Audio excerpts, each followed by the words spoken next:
পশ্চিম মিশিগানের Heart of West Michigan United Way federal SNAP সুবিধা স্থগিত হওয়ার প্রেক্ষিতে ইউনাইটেড রেসপন্স ফান্ড চালু করেছে। এই তহবিল স্থানীয় খাদ্য ব্যাংক ও খাবার বিতরণ কেন্দ্রকে জরুরি আর্থিক সহায়তা দেবে।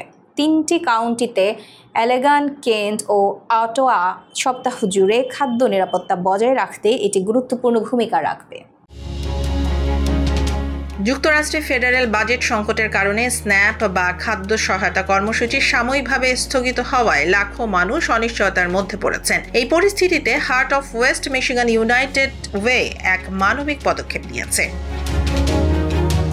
সংস্থাটি চালু করেছে ইউনাইটেড রেসপন্স ফান্ড, একটি বিশেষ তহবিল যা এলেগান, কেন্ট এবং অটোয়া কাউন্টির স্থানীয় খাদ্য ব্যাংক ও খাবার বিতরণ কর্মসূচিগুলোকে জরুরি আর্থিক সহায়তা দেবে। উদ্দেশ্য একটাই, যেন সহায়তা বন্ধের ফলে কেউ না খেয়ে থাকে।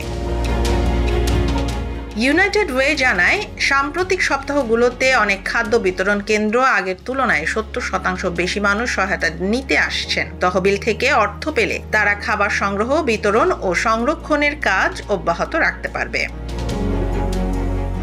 সংস্থার প্রেসিডেন্ট মিশেল ভ্যান ডাইক বলেন, মানুষ এখন আতঙ্কে আছে। তারা জানে না পরের মাসে খাবার সহায়তা পাবে কি না। আমরা অন্তত তাদের টেবিলে খাবার রাখার নিশ্চয়তা দিতে চাই। এই তহবিল এখন স্থানীয় মানুষের সহমর্মিতার প্রতীক হয়ে উঠেছে। সরকার যখন নীতিগত অচল অবস্থায়, তখন স্থানীয় সংগঠন ও দাতারা একত্রে কাজ করছে, যেন ক্ষুধা নয়, সহযোগিতাই হয় সংকটের জবাব।